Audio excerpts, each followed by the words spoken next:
Good morning. How are you? Hope you are doing well. Welcome to Research Methods course. Unfortunately, this trimester we are not be able to meet you personally face to face, but rather than we are going to do this on online basis. I'm your course coordinator, Dr. Abdul Haq Sinashki. And my consultation hour will be on Monday from 9 a.m. to 11 a.m. and also on Thursday from 2 p.m. to 4 p.m. My room number is H101, but as I say, unfortunately, we are not going to meet since we're still in the MCO or EMCO period. We are not allowed to go to university yet. So instead, you can do the online consultation via Team. So I will be available every Monday from 9 to 11 and Thursday from 2 to 4 on Teams. And you have any question, then you can ask me there. Also, if you are not able to make it during that time, you may email me and request for another time. If I'm available, I will let you know. So all these videos are recorded. You will find them in a YouTube channel, the names of economics and research channels. And also you will find other videos like how to use some software, statistical software for data analysis, like eViews, SmartPLS, SPSS. So today, the first lecture, we are going to talk about the introduction of research methods. And the first thing that usually people ask, what is research? Or in somehow, what is science? So when we talk about research, also we talk about science. So research methods used to collect information about a phenomenon in a particular area of interest with reliable base of knowledge in that particular area. Means in order to do a research or a science, we have to follow a scientific methods, a systematic methods, where we can observe, we collect data, analyze this data, and we come out with a solid conclusion. So that we call it a build a reliable base of knowledge in that particular area, which means based on that data collected for that particular phenomenon. So it also involves developing theories to have a better describe, explain, and organize scientific information that is collected. So I want to here maybe briefly, because after we will have a discussion on that. There is usually two different ways of doing a research. We have a deductive way and inductive way. Deductive way means that we already have the theory developed. From that theory, we explain phenomenon. From the theory, we come out or we develop hypothesis, we collect data, we come out to a conclusion. Means from top to bottom, from general to specific. In other way, in order to develop theories, we go the other way around, from bottom to top, from specific to general. Means in that case, we don't have theories, but we want to develop theory. So we have a phenomenon, we don't have any theory to explain it. What we do is we just observe. When we observe, we collect data. When we collect that data, we build tentative hypothesis. And from based on that tentative hypothesis, we develop the theory. So also, a research is about information. Information is acquired via research which involve the first thing, identifying a problem to study. Then we develop, as I just now said, a hypothesis. Then we conduct research and analyze the result, and we share our result. So if we don't have a problem or a research problem, then there is no need for us to do research. Identifying a research problem or problem statement is the most important thing or element in research. This problem statement, it must be very specific, concise, and significant. So later also we are going to discuss about that. So let me summarize this. A research is about identifying a problem, a phenomenon that does not have an answer, or it has an answer but not well understood, a doubt, an inquiry. After we identify that, we search for theories, literature review, and we develop hypotheses based on that theories and previous empirical studies. After we develop hypotheses, we collect our data. After collecting our data, we analyze the result and we do a discussion. We come up with a conclusion, and finally we share the finding either in a presentation, local or international conferences, or publish it in an international referred journal. So who is a scientist or a researcher?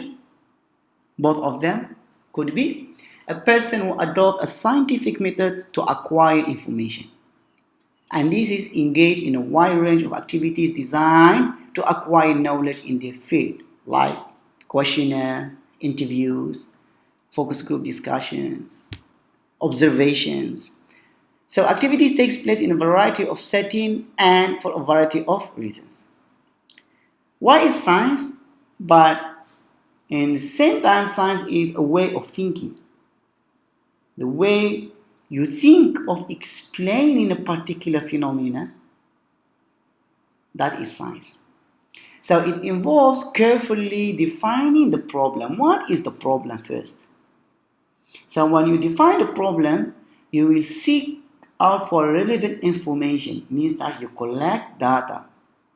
Then rigorously testing proposed solution means that after collecting data, you come out with the analysis and check if those outcomes give you a solid solution for the proposed problem. Then we go for how do scientists do science? Usually, scientists can use, as I say, a wide variety of techniques, each suited to a particular purpose. Could be, as I say, an observation, an interview, focus group discussion, questionnaire, secondary data. So, for example, you can take a question about using a cell phone while walking. If you as a scientist, you could approach this issue in several ways. For example, you could examine health record on injuries incurred while walking on a cell phone during a walking. Or maybe you would then examine your data to see if there is a relationship between using cell phone and being injured while walking. So if you found that there was a greater frequency of accident when using a cell phone, this would verify the role of the cell phone in pedestrian accident injuries, and you come to a conclusion. You establish a relationship between the accident that happened and using cell phone. So this is a scientific way how to do a research. Maybe another way also you could approach this problem in different way is to conduct a controlled experiment. Here. So you could have participants navigate through a controlled environment while either using or not using a cell phone. If you find that participants bump into more objects when using a cell phone, you would have verified the effect of distracted working on accidents. Means that you give some participant a cell phone, ask them to use it and ask them to work, and you put object on the way. If and at the same time you give to others no smartphone and ask them to work without smartphone. If there is a high frequency of those who are using a cell phone and bump onto the objects, so you can confirm that or establish that relationship between using cell phone and accident. So this is how researcher or scientists do a research or do a science. So this can be applied in many other phenomena or scenarios. So what is now the differences between basic research and applied research? So I think from the definition you will know. So the basic research is conducted to investigate issues relevant to the confirmation or disconfirmation of theoretical or empirical position. So the major goal of basic research is to acquire general information about phenomena with little emphasis placed on application to real-world example of phenomena. For example, research on a memory process may be conducted to test if the efficacy of interference as a viable theory of forgetting. So you want to see that. So you as a researcher would be interested in discovering something about forgetting process while testing the validity of theoretical position. Applying the result to forgetting in real world situation would be less immediate interest. So here means that you did not go for the applied research, but you want to prove a theoretical base, but you cannot still not be able to be applied in real world. But in the same time, an applied research is somewhat different from that the basic research. Although you may still work from a theory when formulating your hypothesis, your primary goal is to generate information that can be applied directly to the real world phenomenon. For example, there is a study by Jody Quast and others in 2007. They provide a nice example of applied study in abuse in a number of criminal and civil trials. So children may be called to testify about something such as abuse that may have happened to them. So one concern is that children's memories may not be as accurate as adult memories, or that it may be easier to implant memories into children than adults. So what this group of research has done is they have investigated a number of factors that can affect the accuracy of children's memory, and they found that children who were interviewed multiple times about an event that never occurred showed a greater memory accuracy and less susceptibility to suggestion that children interviewed once. So also the result such as this can help law enforcement officers design interviews for children that will maximize memory accuracy.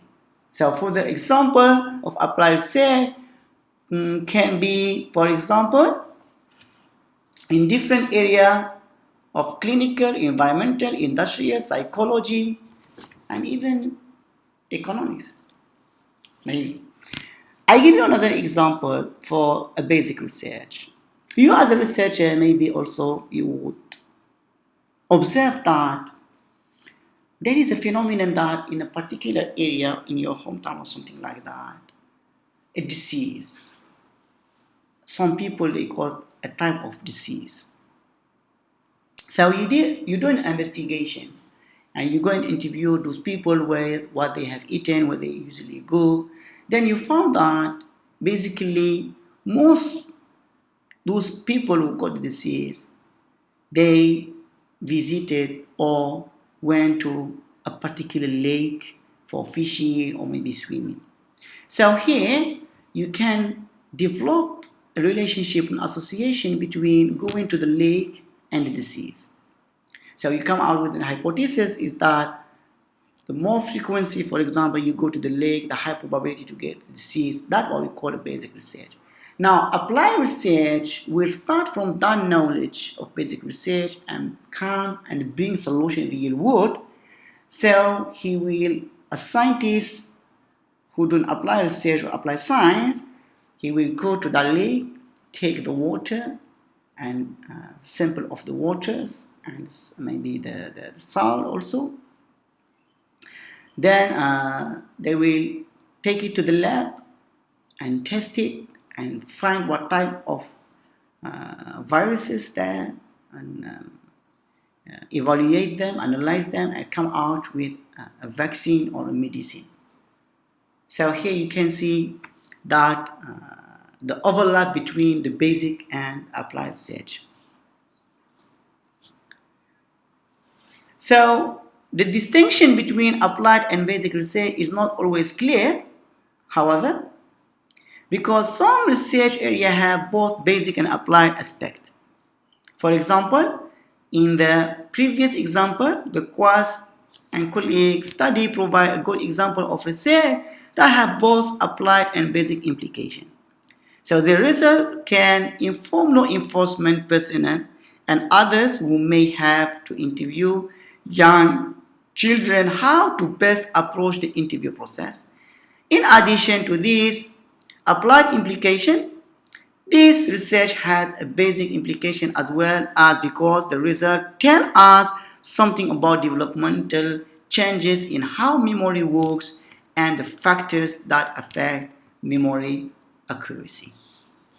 So here we can see this the overlapping between the basic and applied research. So what is the framing? Here now we talk about framing a problem in scientific terms.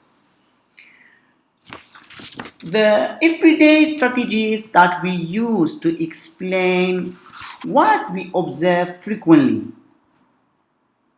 lack the rigor to qualify as a truly scientific approaches because they are not scientifically checked. In most cases, the explanation for everyday events are made on the spot, while little attention given to ensure their accuracy, we simply develop an explanation and satisfy with its plausibility, adopt it as true. So we do not consider exploring whether our explanation is correct or whether there may be other better explanation. So to make matters worse, we have a tendency also to look for information that will confirm our prior belief and assumption and to ignore the downplay information that does not conform to those beliefs and assumptions.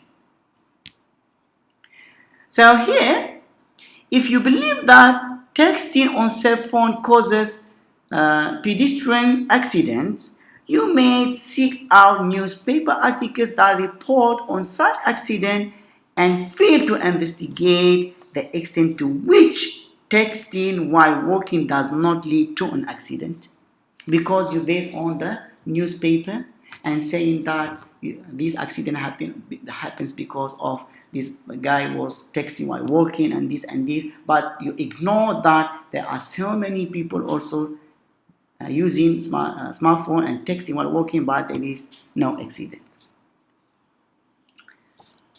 So at the same time, you may ignore information that conflicts with your belief. So the human tendency to seek out information that confirms what is already believed is known as confirmation bias. Then, to avoid the trap of easy and tested explanation for behavior or a phenomenon, we need to abandon the informal and systematic approach to explanation and adopt an approach that has proven its ability to find explanation of a great power and generality. And that's what we call it scientific method. How you can apply it, or you can apply the scientific method to answer a question about any phenomenon, it is the central topic of our course in research methods. So from now until week 14, we are going to learn how to apply this scientific method to prove things, to answer an answerable question, to answer a doubt, to prove a phenomenon.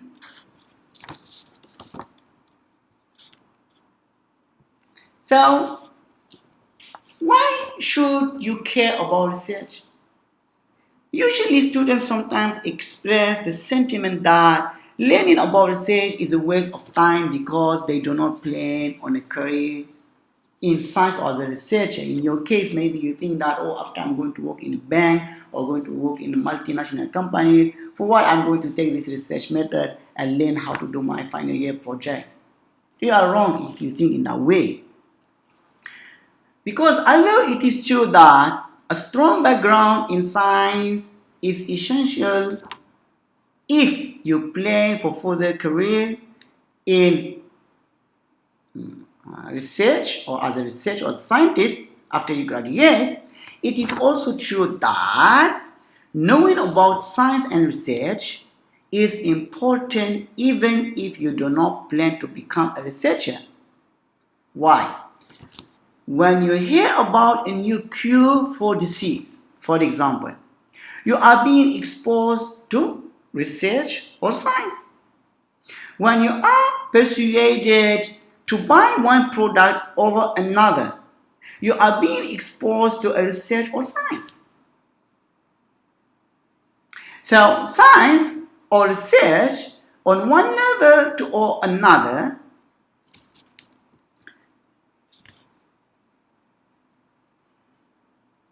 permeates our everyday lives.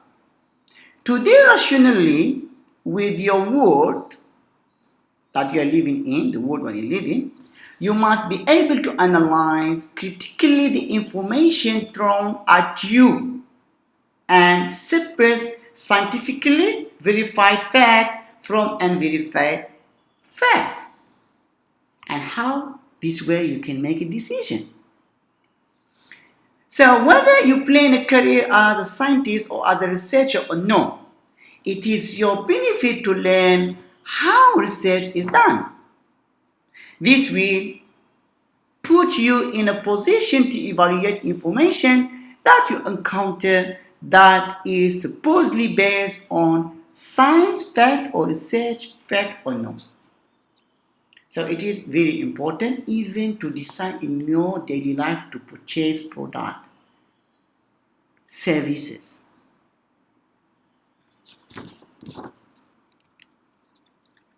So we explore here cases of behavior.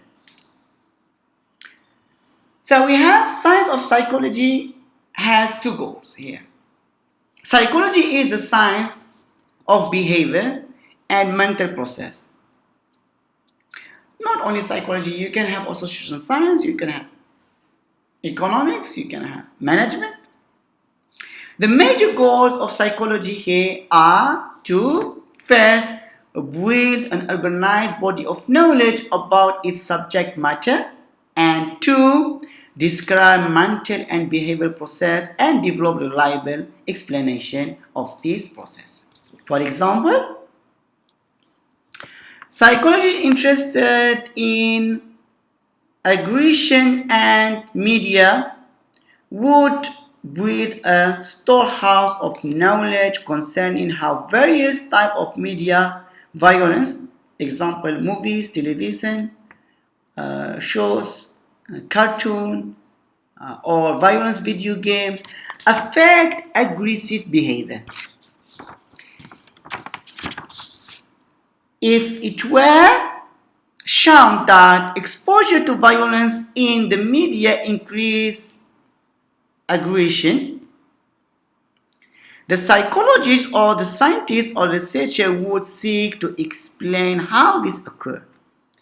How do you, as a scientist or as a researcher, go about adding to this storehouse of knowledge? The principal method for acquiring knowledge and uncovering causes of behavior is research. The WIN research.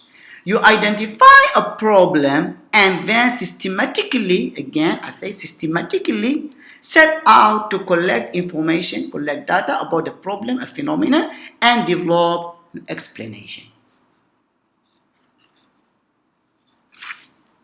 So I give you here an example about Robert Cialdini in 1994, hunting trip analogy.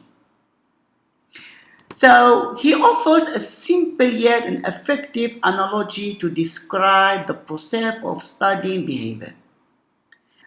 He assumed that before you go out to bag your prey, could be a rabbit, could be a deer, you must first scout out the area within which you are going to hunt. Here means that you identify the scope. On a hunting trip, here, scouting involves determining the type of number of prey available in the area. So making a systematic observation of naturally occurred behavior. Cialdini also suggests that in science, scouting involves making a systematic observation of naturally occurring behavior, and second step identify is trapping. So after you identify the area that you're going to hunt, you observe what type of prey that you are targeting, then you come to the trapping. So after you have identified the problem that interests you, the next thing to do is identify the factors that may affect the behavior that you have scouted. Then, much like a hunter closing in on a prey, you systematically study the phenomenon and identify the factors that are crucial to explaining that phenomenon. So, but just an example how research is work. So now we go, what is the difference between science, proto-science, non-science, and pseudoscience? First, science we already know, right? We say a true science employs rigorous scientific method, a systematic method, coming from identifying problems, observation, developing hypotheses, collecting data, analyze the data, come out with a conclusion. But what is a proto-science? Proto-science is a term given to science at the edges of current specific understanding. Sometimes this form of science is called fringe science because it deals with issues and phenomena at the fringes of established science. So proto-science often use the scientific method to test ideas. According to Seoul 2004, Proto-science has the potential to develop into true science if a phenomenon being studied receives legitimate scientific support. This happens in areas such as computer science and epigenetics. So, on the other hand, proto-science also can descend into pseudoscience if claims made cannot be empirically verified.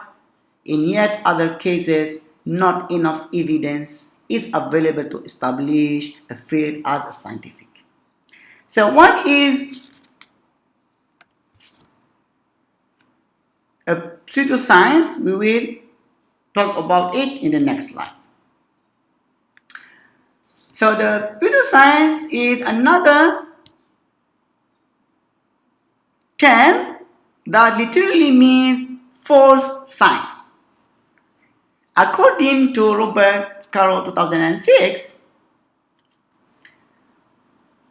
pseudoscience is a set of ideas based on theories put forth as scientific when they are not scientific.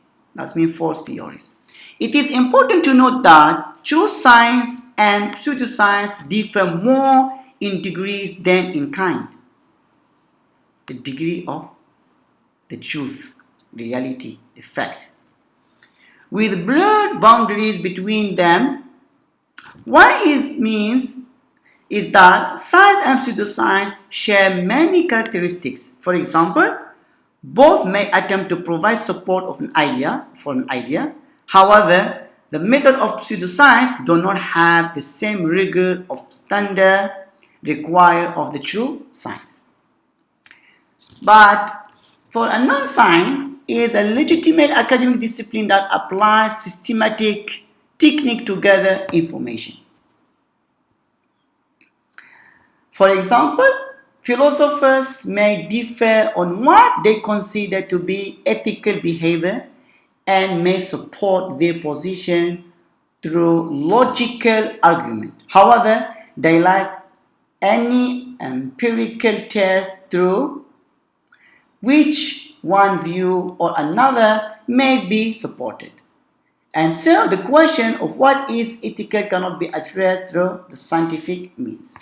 So they may develop an idea, but they don't have support for it. Now we go to talk about some qualities that define pseudoscience.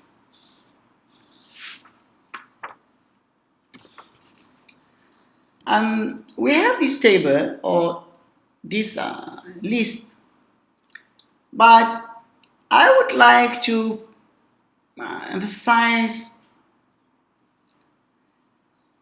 some of the qualities. For example,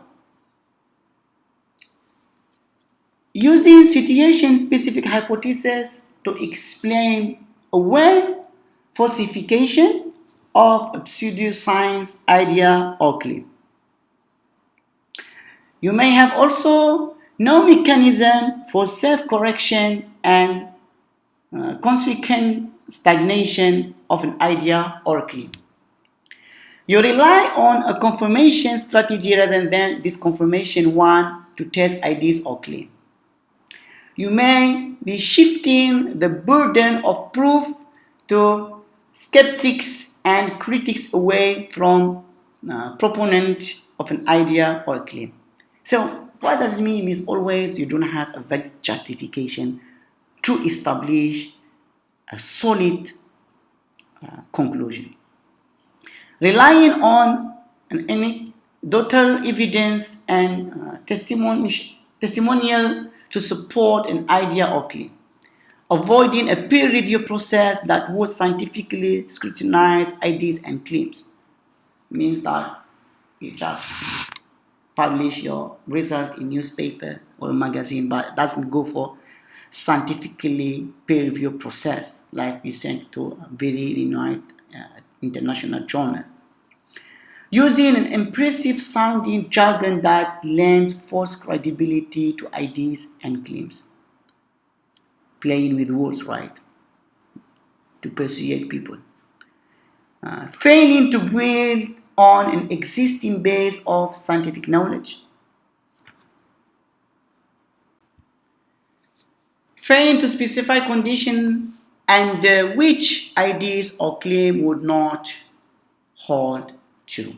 So this is all the qualities that define the pseudoscience, which is not the qualities of the pure science. So how we distinguish between science from pseudoscience? We have this table 1.1, and Rory Coker 2007 provide a nice contrast between the true science and pseudoscience. So he identifies several crucial differences between science and pseudoscience that can help you assess whether an idea or claim is truly scientific or based on pseudoscientific belief. This contrast is shown in this table 1.1 here, where Coker 2007 also suggests several additional characteristics of pseudoscience. First, for example, he says pseudoscience often is and concerned with fact and sport, dubious fact when necessary. Second, while research is conducted on an idea or claim is usually sloppy and does not include independent investigations to check these sources. Third, pseudoscience inevitably defaults to absurd explanations when pressed for an explanation of an idea or claim. And the last, by leaving out critical fact, pseudoscience create mysteries that are difficult to solve. So also you can have, for example, first finding published in peer-reviewed publication using standard of or for honesty and accuracy aimed at scientists. But in pseudoscience, finding disseminated to the general public via sources that are not peer-reviewed, for example. Non-pre-publication review for precision or accuracy, like newspaper, magazines, are all pseudoscience. But when you talk about journal articles, you are talking about science. For science, an experiment must be precisely described and be reproducible. Reliable results are demanded. But for pseudoscience, studies, if any, are vaguely defined and cannot be reproduced easily. Results cannot be reproduced. For science, scientific failure are carefully scrutinized and studied for reasons for failure. But in pseudoscience, failures are ignored, minimized, explained away, rationalized, or hidden. For science, over time and continued research, more and more is learned about scientific phenomena. But in pseudoscience, no underlying mechanisms are identified and no new research is done. No progress is made and nothing concrete is learned. For science, idiosyncratic findings or individual findings and blunders average out and do not affect the actual phenomenon and the study. If there is a single finding, it will not affect the main conclusion. So you must have a collective or a similar finding to come a conclusion. But in pseudoscience, idiosyncratic findings and blunders provide the only identifiable phenomenon. In science, scientists convince others based on evidence and research findings, making the best case permitted by existing data. Old ideas discarded in the light of new evidence. So this for science. But in pseudoscience, attempts to convince based on belief and faith rather than fact. Belief encouraged in spite of facts, not because of them. Ideas never discarded regardless of the evidence. Again, in science, scientist has no personal stake in a specific outcome of the study, but in pseudoscience, serious conflict of interest.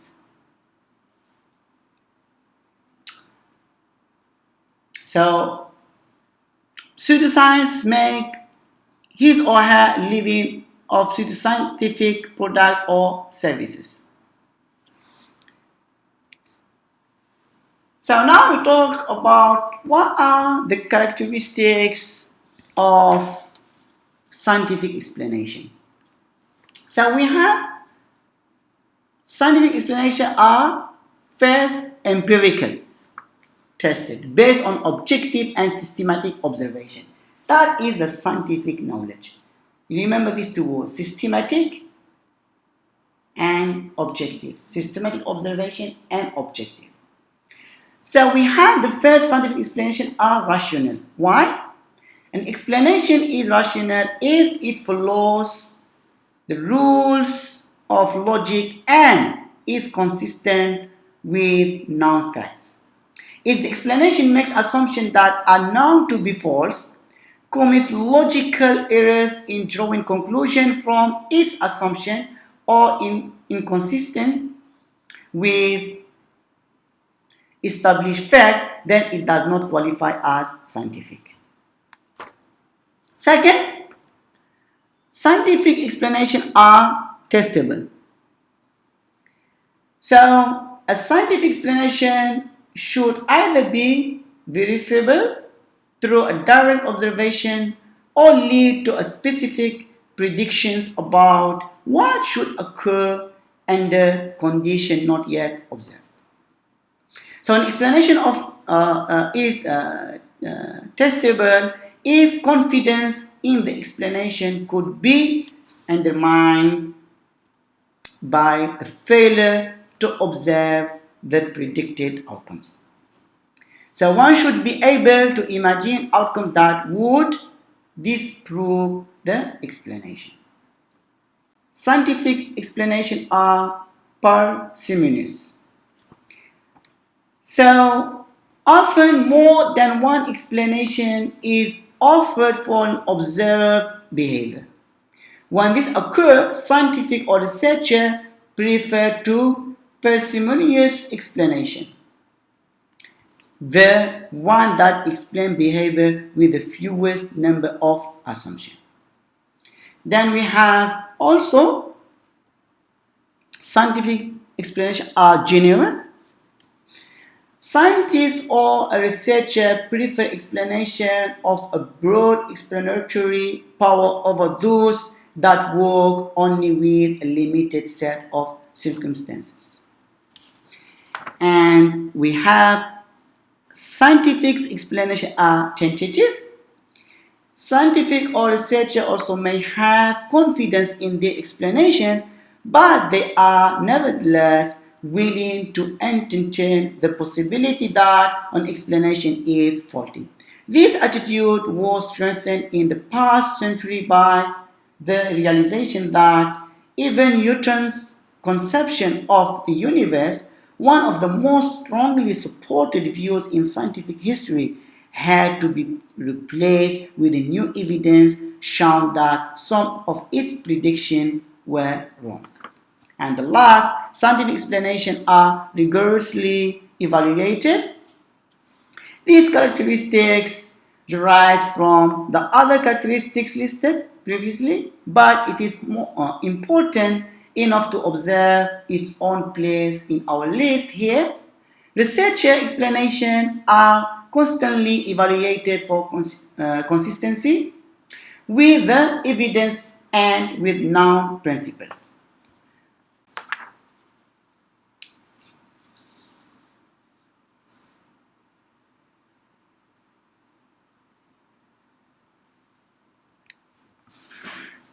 So this table we have also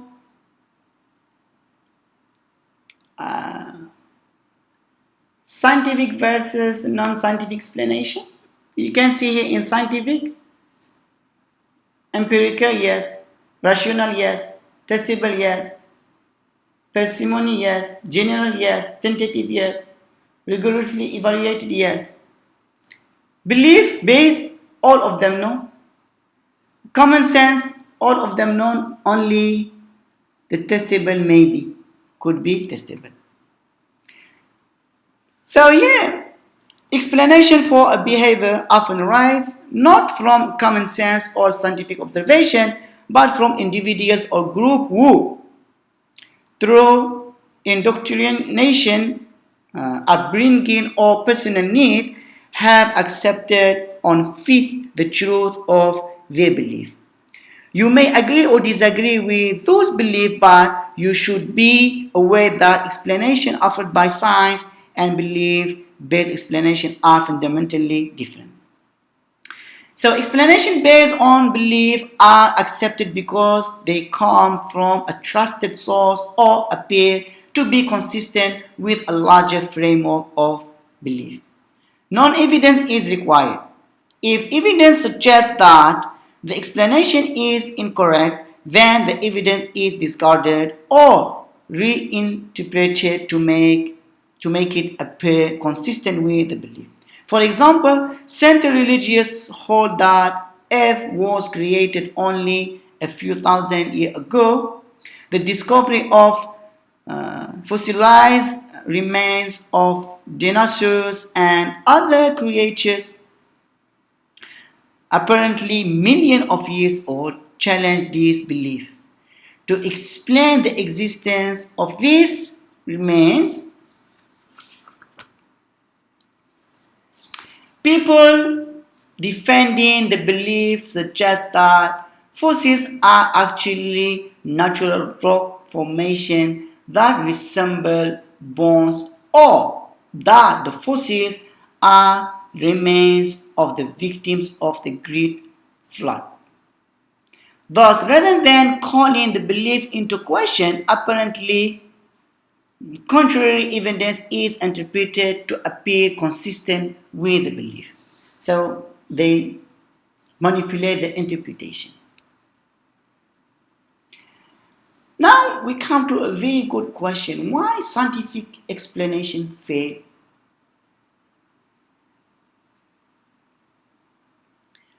So scientific explanation involves an inference process. If the inference is wrong, the explanation fails. Scientific explanation is preferable to other kind of explanation when scientific method can be applied. So using a scientific approach maximizes the chances of discovering the best explanation for an observed behavioral phenomenon. Despite the application of the most rigorous scientific method, instances to occur in which the explanation offered by scientific is not valid. Scientific explanations are sometimes flawed. Understanding some of the pitfalls inherent to developing scientific explanation will help you to avoid arriving at a flawed or incorrect explanation for behavior. So, the failure due to faulty inference, where explanation may fail because developing them involves an inference process. We make observation and then infer the causes of the observed behavior. So this inference process always involves in a danger of incorrectly inferring the underlying mechanism that control behavior. You make an observation, you infer or interfere in the interpretation of that observation, it will give you a wrong conclusion. So the science will fail in this case. Let's go to pseudo explanation here. So failing to consider alternative explanation is not the only danger waiting to before the and way scientists is formulating a valid scientific explanation for behavioral events. It is important to avoid the trap of pseudo-explanation. In seeking to provide explanations for behavior, psychologists sometimes offer positions, theories, and explanations that do nothing more than provide an alternative label for behavioral events. One notorious example was to attempt to explain aggression with the concept of on instinct. So according to this position, people behave aggressively because of an aggressive instinct. Although this explanation may have intuitive appeal, it does not serve as a valid scientific explanation because there is no proof that people behave aggressively because they have it inside. Could be developed by an external factors. What are the methods of inquiry in science? We have basically three methods. The first one is method of authority. So involve consulting authorities source like a book, internet, or an expert. And it is useful in early stage of acquiring knowledge. Means that when we don't have that really any theory to explain for us. But this does not always provide a valid answer. Why? The source may not be authoritative. Source may be biased by a particular point of view, or also can be used to generate a new ideas that can later be tested empirically. So although the method of authority is not the final word in research for explanation of behavior or phenomena, the method also does not play an important role in acquisition of scientific knowledge. Why? Information that you obtain from authorities on a topic can familiarize you with the problem, give you an idea about the problem, the available evidence, give you some information, and the proposed explanation. With this information, you could generate new ideas about causes of behavior of that phenomenon. But however, this idea must be subjected to rigorous scientific scrutiny rather than being accepted at face value. Means you will get that information, it will give you an idea. You may establish a relationship between two objects or between two independent variables and dependent variable, but you cannot accept it as it is unless if you done a scientific investigation. Then we go to the second, what we call the rational method.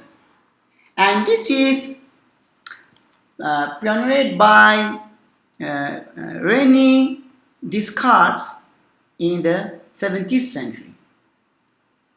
So this method that valid conclusions about the universe could be drawn through the use of pure reasons. Why is it?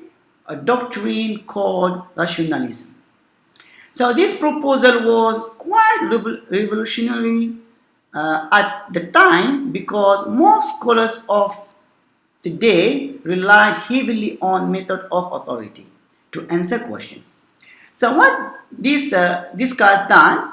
So this Descartes method began with skepticism, a willingness to doubt the truth of every belief. Okay? So this Descartes noted an example that it was even possible to doubt the existence of the universe. So what you perceive, he reasoned, could be an illusion. Could you prove otherwise?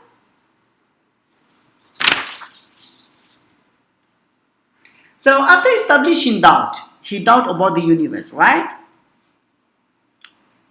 Discrete move to next stage of this method, the research for self-evidence. Okay? Self-evident truth. Statement that must be true because to assume otherwise would contradict logic. So Discrete reasoned that if the universe around him did not really exist, then perhaps he himself was evidently true that if he did not exist. So he certainly could not be thinking about the question of his own existence. And it was just as self-evidently true that he was indeed thinking. So these two self-evident or evident truth can be used as an assumption from which deductive logic will yield a firm conclusion. The first assumption he did, something that things must exist. Second assumption, I am thinking. The conclusion, so I exist. So here, used to develop testable hypothesis. Then we go to another, which is the most important while we are talking about the scientific method. And here the goal of science is to establish general laws and that can lead to general law. The scientific method consists of four steps: observing phenomena, formulating testable explanation hypothesis, further observing experimenting, refining and retesting explanation. And the scientific method can be tedious and time consuming, but the results are worth of the effort. So, Braithwaite in 1953 proposed that the function of science is to establish general laws covering the behavior of the empirical events with which the science in question is concerned. According to him, a science should allow us to fuse together information concerning separately occurring events and to make reliable prediction about the future, and known events and phenomena.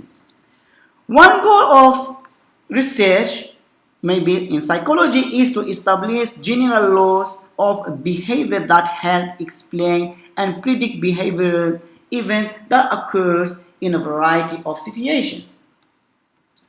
So, although explanation for a behavior and general laws cannot be adequately formulated by relying solely on authoritative sources and using deductive reasoning, this method, when combined with other features, form the basis for the most powerful approach to knowledge yet developed, the scientific method.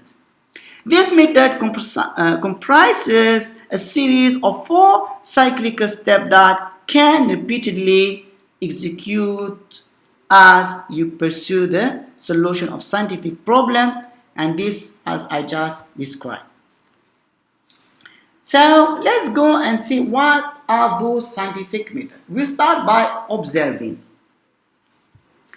So observing a phenomena, the starting point for using the scientific method is to observe the behavior of interest, phenomenon, a behavior of a person, of an animal, whatever. This, the first step, is essentially what Cialdini in 1994 called scouting, in which some behavior or event catches your attention. The primary observation of behavior and of potential causes for that behavior can take a variety of forms. For example, through the process of observation, you identify variables that appear to have an important influence on behavior.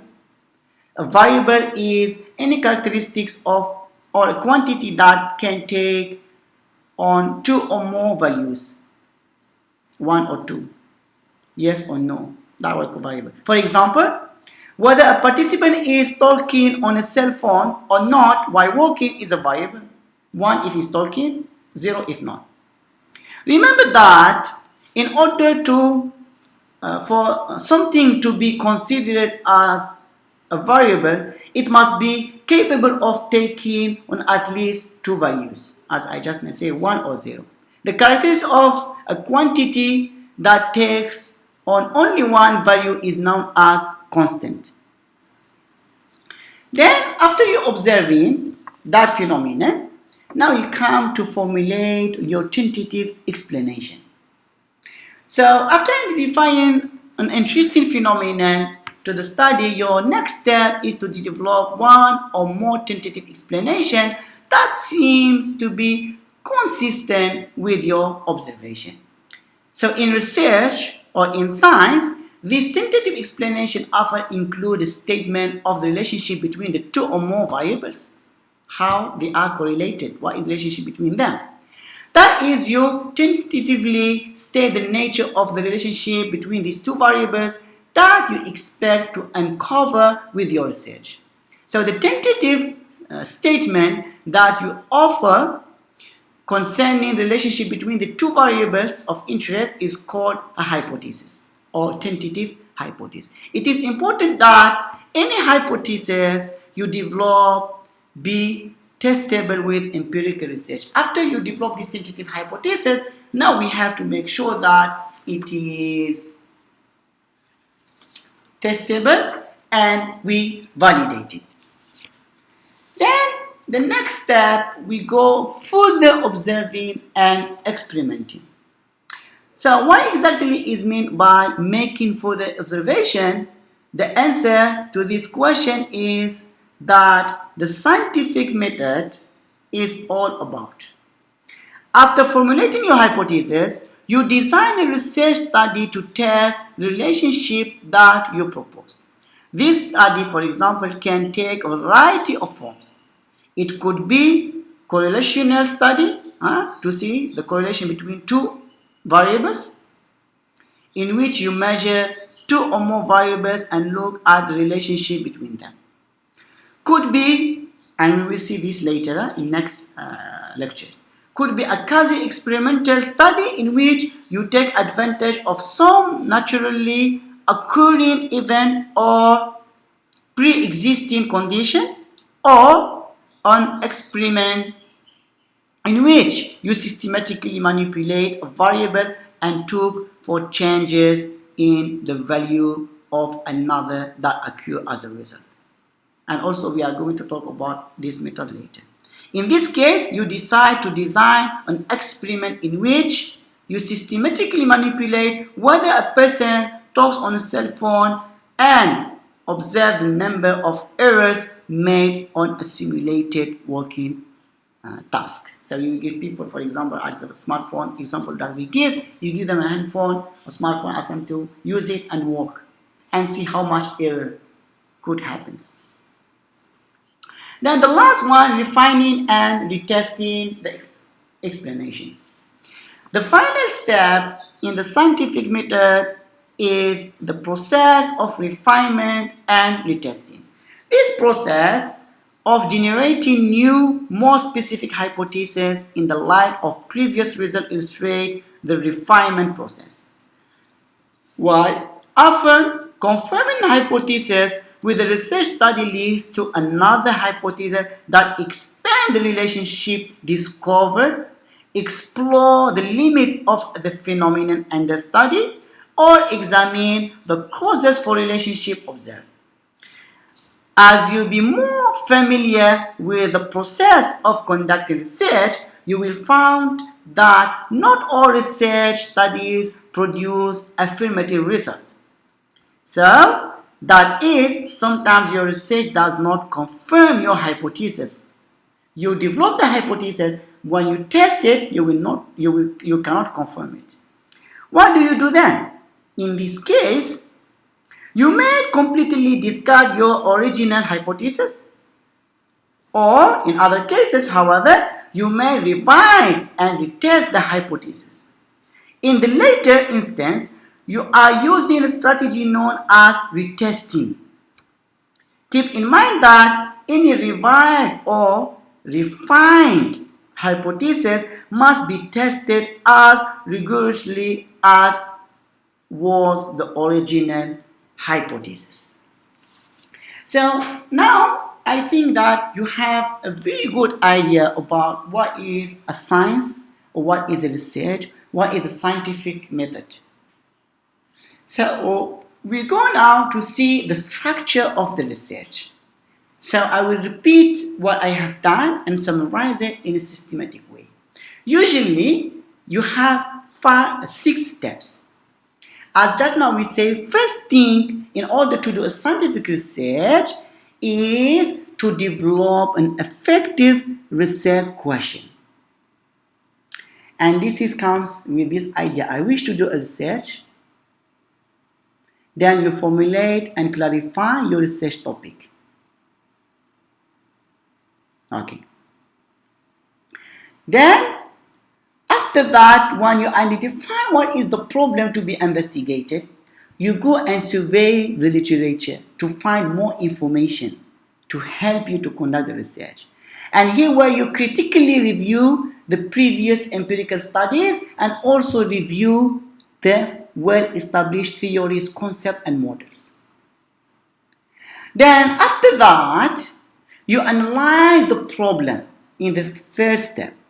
And here where you understand your philosophy and approach.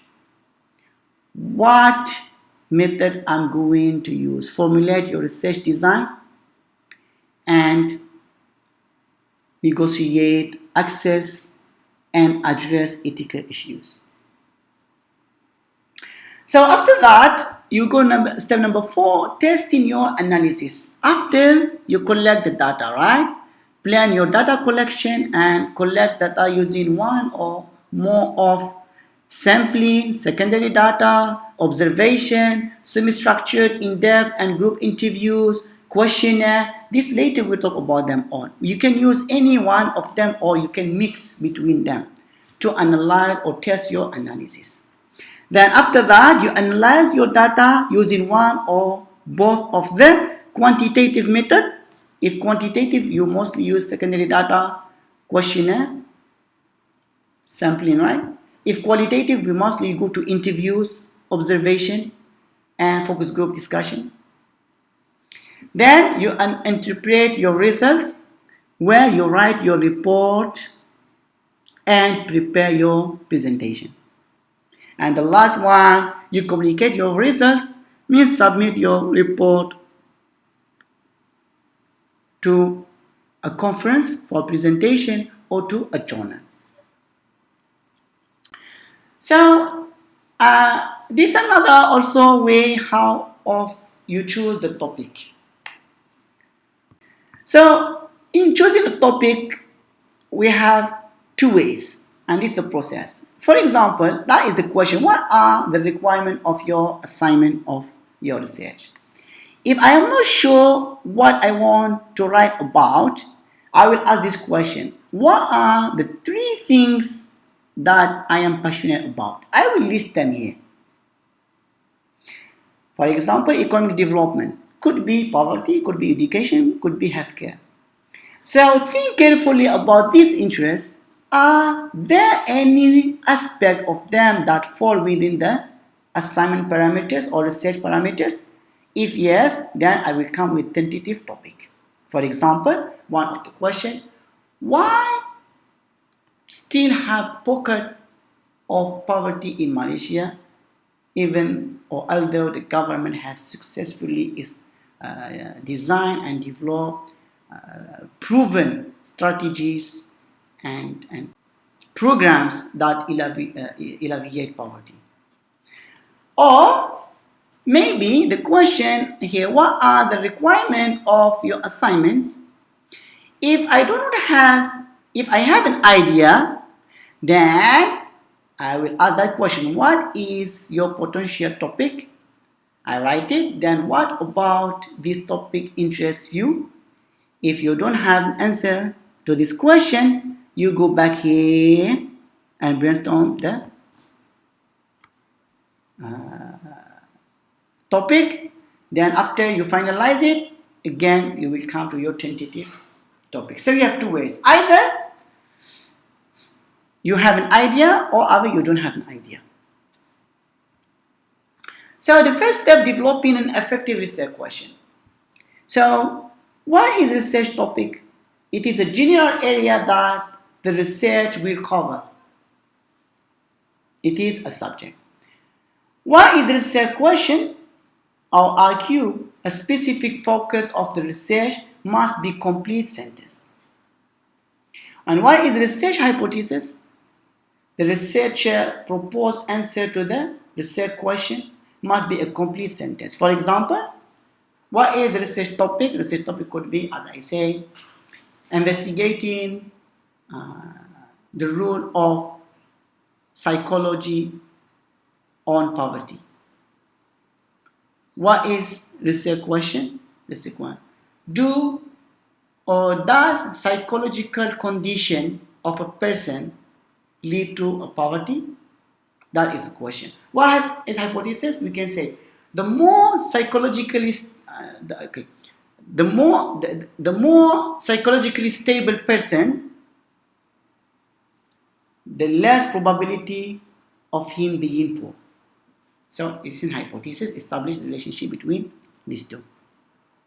So also in developing an effective research question, a characteristic of a good economic research question could be in 5 steps. The first one, problem oriented. Your problem must be oriented. Highlight the problem in the research area. Very specific. Second, it must be analytical rather than descriptive. Explain some aspect of the problem rather than describe it. And it should be interesting and significant. For research, it will motivate them to finish the research. For the audience, it will motivate them to read the research. And amendable to economic analysis means involving the knowledge of economics, economic theories, and the last, it must be feasible given the time and resources available, means that consideration on availability and the adequate data to assess the hypothesis. Could be the time. If your question needs 10 years to be answered, don't choose it for your PhD. If that question needs 2 years to be answered, don't choose it for your FYP. And do you have the resources in terms of data collection? So, sample of research question. For example, clarity. If it is unclear, why are social networking sites harmful? So that is not clear. Why? The clear one, how are online users experiencing or addressing privacy issues on social networking sites like MySpace and Facebook? So focused, what is the effect? If the question is not that really focused, could be like, what is the effect on the environment from global warming? It's really confused one. But the more focus is, how is glacial melting affecting penguins in Antarctica? Simple versus complex. A simple one is, how are doctors addressing diabetes in the United States, for example? An appropriate complex, what are common traits of those suffering from diabetes in America, and how can these commonalities be used to aid the medical community in prevention of diseases? So this is some of them. Then the second step, survey literature review. Literature refers to the research that has been completed on this topic previously. Could be an empirical previous studies, could be as a theory. Reasons for doing research or survey in literature is to get current knowledge, to update yourself what is happening, and to be discovered, and also the most important, to discover the gaps what have been done, what have not been done. So when those it's already have been done, so it is not necessary for you to investigate there because it's already well known. But you will invest on that what have not been done yet. Not only after the literature review, the research able to finalize the research question. Then analyze the problem, conceptual or theoretical analysis of the issue problem, where the theory is applied so as to shed light on the problem. Or what does it mean by apply theory to an issue or a problem? So a theory is a simplified version of reality that allows the researcher to more easily analyze the issue and the problem. So this is how you analyze the problem. Then, what is the component of the problem statement? The problem statement should be lead in, original, so the direction, what will be examined, or it has a purpose. So it must be means that concise, oriented, and has a purpose. And it must be significant, justification of the value. Why study done? The value as basic, applied, action or policy, whatever. Why should it have been published? Why read it? So that is the originality. Then we go to the first step, testing your hypothesis. We say we develop the problem statement, we develop the hypothesis. Now we're going to test. Research divided into types, scientific research and non-scientific research. So usually now we are talking about science research or non-science research like social science, mostly, right? So testing of the theory. To answer this question, the data will be collected and analyzed. The theory says, for example, that there is a positive relationship between GDP, growth, and poverty. If GDP growth increase, poverty decrease. So negative relationship. So now we need to collect data to prove this. So we have to design research in two parts. Either locating a good data set, means collecting data, or second, also selecting a statistical method. What tools that we use to analyze this data? Using SPSS, eView, SmartPLS, or other software. The step number 5, organizing the result and drawing conclusion. Organize the result and present it in a proper way. The common question that the researcher should answer in this part is, what are the results of the empirical testing of the research hypothesis? Are the results consistent with prediction of the theory or no? Theory says positive. You found it positive? Or you found no relationship? Or you found it negative? Are there any problems in the testing protocol that need to be corrected to obtain a valid result? How do the results compare with those of earlier studies? So this is all you need to discuss in the result. So the good research is a research that follow the scientific method. Whether the result must be honestly presented. If the theory say positive relationship, you found negative, do not manipulate your data, but try to explain scientifically why you found it negative, not positive. Then the last, communicating the finding. So it is all about knowledge sharing. You share your knowledge. The communication begins with the report and writing, and then you present the oral version of the paper at professional conferences, could be local conference or international conference, and finally the paper you have to submit it to a journal for publication. But before we finish, you make sure that you do an ethics in your report writing. Do not plagiarize, do not copy and paste. What does mean plagiarism? Copying phrases and pages or passages word by word without quotation marks and references. Now you copy someone writing without giving a proper references and citation. Copying any part of another student work, plagiarism. Submitting a piece of work has already been submitted for an assessment in another journal. You submit a paper in this journal and you submit it in another journal, the same paper, plagiarism. Cutting and pasting internet materials without source. This all plagiarism. Plagiarism is a crime, academic crime. You do not do it. If you got caught plagiarized, then you will be sent to disciplinary action. How to avoid plagiarism? Very easy. You cite your resources or cite your sources, referencing correctly. Learn to quote and paraphrase your sentence properly. Draw from many sources and map out your argument and then bring in sources to support it.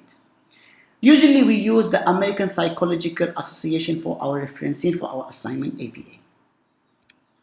So for that I have done with the first lecture. I hope you enjoy. If you have any question, you can ask your question in the comment down. I will look at them and I answer as much as I can. Thank you very much.